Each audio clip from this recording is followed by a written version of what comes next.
और आज हमारे साथ निर्मल बंग इंस्टीट्यूशनल इक्विटीज के सीईओ राहुल अरोड़ा साहब हैं। राहुल जी हाय, गुड मॉर्निंग। राहुल जी, आप लोग आईपीओ में पैसा डालते हो क्या? ड्रीम फोक्स में डाला था क्या? On a case to case basis Ashish ji देखते हैं। इसमें हमने एक्चुअली एक सब्सक्राइब नोट निकाला नहीं था, लेकिन स्पेस बहुत इंटरेस्टिंग है Ashish ji. I think listing तो ऑफ कोर्स काफी धमाकेदार हुई है, लेकिन हाँ। अगर आप उसके FY20 के नंबर्स देखें तो there are very few companies in India जिनके ROEs ROCs 47-48% हैं। और मार्जिन प्रोफाइल भी आई थिंक FY20 में कुछ जो प्री कोविड ईयर था, कुछ आई थिंक 10 से 10.5% का EBITDA मार्जिन था।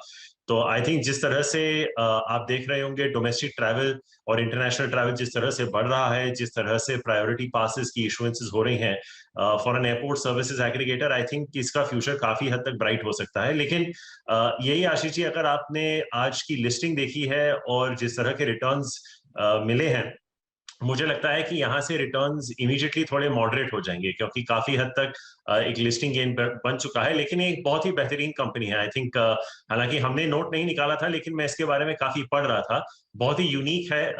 टिपिकली हम लोग एक स्कैर्सिटी प्रीमियम देते हैं स्टॉक को, तो ये एक तरह से एक कॉन्सेप्ट स्टॉक है मार्केट में। आपको याद होगा जब जुबिलेंट फूड वर्क्स था लिस्ट हुआ था, या PVR आइनॉक्स एक जमाने में, तो जब चॉइसेस किसी एक सेक्टर में कम हो जाते हैं तो वैल्यूएशंस कभी डिस्प्रोपोर्शनेट हो जाते हैं। डिक्सन टेक्नोलॉजीज एक दूसरा नाम है जो मेरे जहन में आ रहा है। तो काफी इंटरेस्टिंग प्ले है। आई थिंक ये आराम से कंपाउंड कर पाएगा। आई थिंक FY23 के जो टॉप लाइन है, आई थिंक वो FY20 के बहुत आगे आ जाएंगे। तो आई थिंक फिलहाल जो लिस्टिंग हुई है, यहाँ से रिटर्न्स थोड़े मॉडरेट होंगे, लेकिन return ratios, margin profile, management pedigree सब ठीक ठाक, फ्री कैश फ्लो जनरेट करता है Ashish ji. I think that's the very interesting part as well. So it's a good company. I think it could be a good long term hold, but I think investors को यहाँ से थोड़े moderate expectations रखने चाहिए listing pop के बाद। नहीं, बिल्कुल ठीक। तो आपने सही कहा, एक तो स्केर्सिटी प्रीमियम राहुल जी, दूसरा वो कई लोग अब उसको के शेप रिकवरी जो बात करते हैं, मेरे ख्याल से उसका भी बहुत फायदा इस तरह के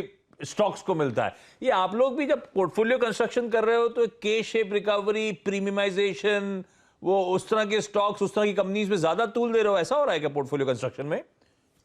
आशीष जी, अल्फाबेट्स पे तो थोड़ी पकड़ कमजोर है, तो हम उस तरह की रिकवरी नहीं देखते। लेकिन हाँ, हाँ। ऑब्वियसली आप ट्रेंड्स देखते हैं कि क्या ट्रेंड्स उभरने वाले हैं मार्केट में, और उस बेसिस पे हम अपने फंड मैनेजर्स या क्लाइंट्स को रेकमेंड करते हैं कि हमें लगता है कि ये थीम प्ले आउट हो जाए। लेकिन देखिए आशीष जी, सबसे बेहतरीन बात मार्केट की ये है कि इतने सारे रेट हाइक्स हो गए हैं इंडिया में, US में, दुनिया भर में। एक लिक्विडिटी विड्रॉल की साइकिल भी चालू हो चुकी है। सबको मालूम है कि GDP ग्रोथ नंबर्स रिवाइज होकर नीचे आने वाले हैं। ये पिछले 3-4 महीने से चल रहा है, लेकिन आप निफ्टी देखिए 5-6% दूर है ऑल टाइम हाई से। आई थिंक 17,600 17,007, और मार्केट का ऑल टाइम हाई 18,600 है। तो एक बहुत ही बेहतरीन रेजिलियंस आ गया मुझे लगता है मार्केट में। आपको थीम्स ढूंढने होते हैं आशीष जी। आई थिंक यहाँ पे भी मुझे लगता है कि वैल्यू है मार्केट में। ऐसा नहीं है कि पूरा मार्केट इतना एक्सपेंसिव हो गया कि आपको वैल्यू नहीं दिखे, बट मुझे लगता है अगर आप सिलेक्टिवली थीम्स या स्टॉक्स में एंटर करें, यहां से भी आपका काफी हद तक पैसा बन सकता तो है। ऐसी थीम्स, ऐसे स्टॉक जिस पे आप अभी भी कंस्ट्रक्टिव हो राहुल जी? आई थिंक आशीष जी देखिए, आई थिंक कुछ 18 महीने रह गए हैं जनरल इलेक्शंस के लिए 2024 के। आई थिंक यहाँ से इंक्रीमेंटली गवर्नमेंट का फोकस जॉब क्रिएशन और इंफ्रास्ट्रक्चर स्पेंडिंग पे रहेगा काफी हद तक, और इसका एक रिजल्टेंट इम्पैक्ट कंजम्पशन पे भी आएगा। तो मुझे लगता है कि infra would be a very very big beneficiary. Ports, roads, highways, names like PNC Infra, KNR Constructions. You could even look at some names like Adani Ports, etc., which have very good assets underlying. उसका resultant एक underlying benefit cement होगा आशीष जी। आप UltraTech देख सकते हैं, जेके Lakshmi mid cap में, नीचे small cap names में Birla Corp, Sagar cement. I think cement will have a very good year अगर इंफ्रा पे ज्यादा फोकस किया।